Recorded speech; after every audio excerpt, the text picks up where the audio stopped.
Endlich ist sie angekommen, die neueste Baitcaster von Handing. Legendenumwoben, die über Nacht sich noch von den Daten her geändert hat. Wir gucken einmal. Handing M1. Die Bedienungsanleitung und Explosionszeichnung. Auch noch schön verpackt, auch gesichert für den Transport.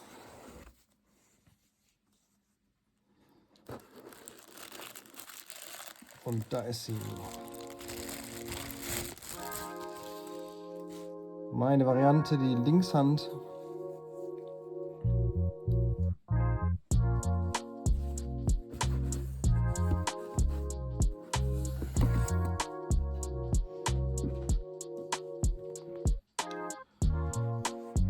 Und da haben wir sie. M1 von Handing.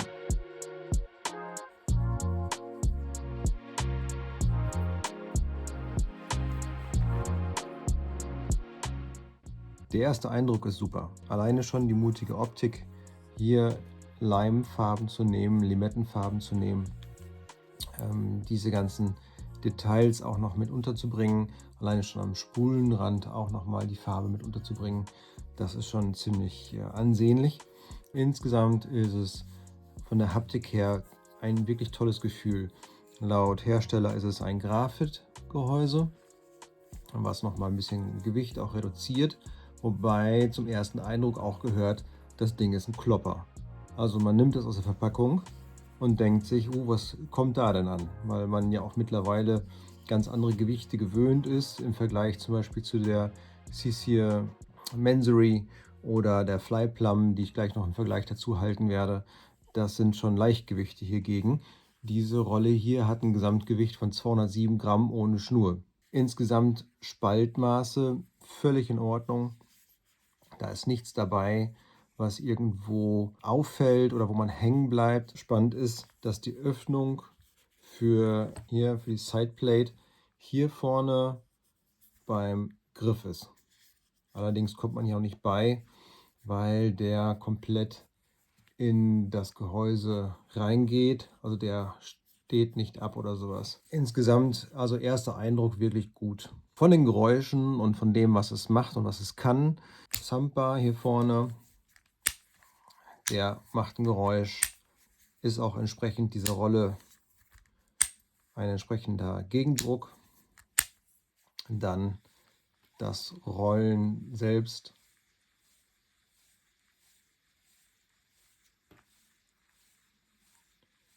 Durchgängig und auch smooth. Nun ist es kein Indiz, wie smooth eine Rolle läuft, indem man jetzt das Handle schwingt, ja, sondern das Gefühl ist entscheidend. Allerdings weiß ich, dass viele Wert drauf legen, und wenn man das jetzt wirklich mal beschleunigt, dann sieht man, dass es hier auch entsprechend gut läuft. Hängt auch damit zusammen, dass hier vorne im Wurmschaft ein zusätzliches Kugellager eingebaut ist. Das sorgt nochmal für einen reibungsloseren Lauf. Ansonsten hört man normale Reibungswiderstände. Da ist nichts Besonderes dran, und wenn man die Rute nachher in der Hand hält und die Rolle von sich weg, dann kriegt man davon überhaupt nichts mehr von mit. Das ist so wie bei ganz vielen Rollen, am Ende merkt man das gar nicht mehr, weil man auch mit anderen Sachen beschäftigt ist. Beim Wasser hört man, hört Vögel, man hört die Umwelt, und das bisschen Hintergrundgeräusch kriegt man nicht mehr mit. Die Knobs sind aus Gummi, sind anscheinend nicht kugelgelagert. Das Handle selbst ist auch im schicken Schwarz, ebenfalls matt. Sternbremse macht Geräusche, lässt sich auch super leicht verstellen, hat viel Einstellmöglichkeiten auf ganz leicht. Und wie ihr hört, hört man nichts. Und auf volle 8 Kilo Bremse mit 3 Carbonscheiben ist das Ding auch wirklich kaum noch zu drehen. Auch hier Sternbremse macht Geräusche. Spool Tension macht Geräusche. Bremse an der Seite, 10 Einstellungen, macht sogar sehr laute Geräusche. Das einzige Manko ist tatsächlich, dass hier der Drag-Clicker fehlt und auch auf Nachfrage bei Handing wird der auch nicht mehr nachrüstbar sein. Das heißt, entweder finden wir da jetzt noch eine Möglichkeit, was reinzupacken von anderen Herstellern, aber Handing selbst sagt, es war kein Platz mehr da und hier wird auch nichts mehr kommen zum Nachrüsten. Man würde aber bei zukünftigen Modellen auf jeden Fall darauf Rücksicht nehmen. Die Rolle hat insgesamt 6+1 Kugellager. Das +1 ist unser Walzenlager hier vorne an der Achse. Ansonsten 6 Kugellager, die ihr jetzt in der Grafik seht, wo sie alle sitzen.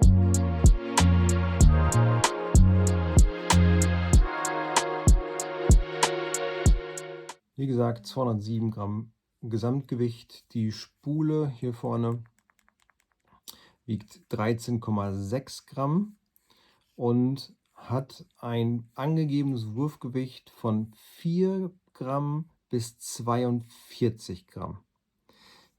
Also die haben das firmenintern schon getestet. 4 Gramm lässt sich werfen, wenn auch nicht so ideal. Daher hat man auch als Idealwurfgewicht 7 bis 25 Gramm angegeben. Das heißt Wurfgewicht 4 bis 42 Gramm möglich, ideal 7 bis 25 Gramm und damit kommt es automatisch in folgende Klassifizierung M und H.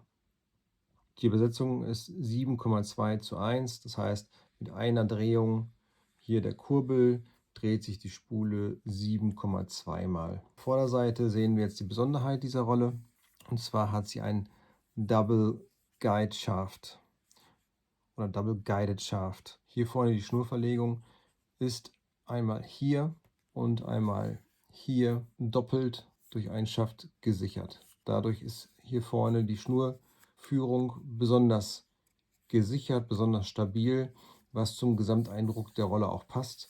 Das Ding ist einfach so ein Heavy-Duty-Teil von der Kategorie, was zu beangeln ist. Tatsächlich hier Hecht, große Zander und kleine Welse, weil mit einer 8 Kilo Bremse, da kann man schon ordentlich was rausholen. Vom Wurfgewicht her kommen in Frage so unsere klassischen 20 Gramm Wobbler, ein paar von unseren Gummitieren. Richtige Klopper gehen damit raus, so dass ihr auch auf jeden Fall auf Hechte damit angeln könnt. Grundsätzlich hatte ich die Idee, die M1-Rolle auf meine M1-Rute zu packen von Handing. Und weil diese hier hatten Wurfgewicht ungefähr im Idealbereich, aber das ist kein tolles Fit. Diese Rolle ist viel zu schwer, kann man auch nicht umgreifen, fühlt sich also beim Wurf auch nicht besonders gut an. Dementsprechend würde ich darauf verzichten, diese Rolle auch auf zumindest diese Variante bis 27 Gramm Wurfgewicht. Da kann man besser noch zu kleineren Rollen greifen, wie der Hista Aurora ohne R oder entsprechend Cecil Mansory. Das ist nochmal ein ganz anderes Größenverhältnis. Oder sogar die Flyplum. Wenn man sich die Buddies anschaut, alleine schon vom Gewicht her, das sind schon Unterschiede. Wobei auch hier dieses Graphit-Material, da bin ich erst davon ausgegangen, dass die beiden Rollen sich sehr ähneln.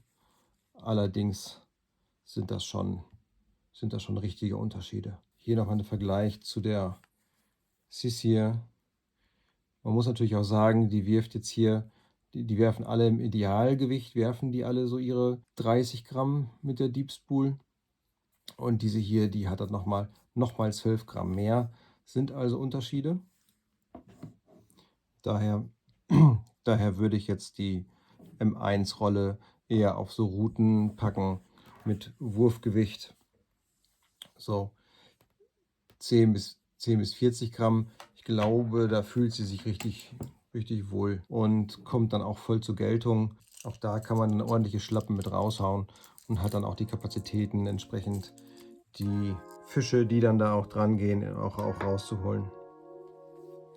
Ja, in dem Sinne, ja, soweit von mir das Auspacken der neuen M1 von Handing. Ich kann sie auf jeden Fall von den Werten, die ich euch vorgestellt habe, empfehlen. Ja, wir haben jetzt April 24, als diese Rolle endlich angekommen ist, und wir befinden uns in der Schonzeit vom Hecht, in der Schonzeit vom Zander. Den Barsch, den soll man jetzt auch in Ruhe lassen. Der Zander baut jetzt über seine Nester oder hat sie schon gebaut. Das heißt, ich verzichte jetzt komplett auf diese Wurftests damit, das macht gar keinen Sinn. Das wird bei uns hier auch gar nicht gerne gesehen in der Region. Das heißt, die richtigen Tests am Wasser, die kommen dann, und bis dahin wünsche ich euch allen erstmal Petri Heil und man sieht sich.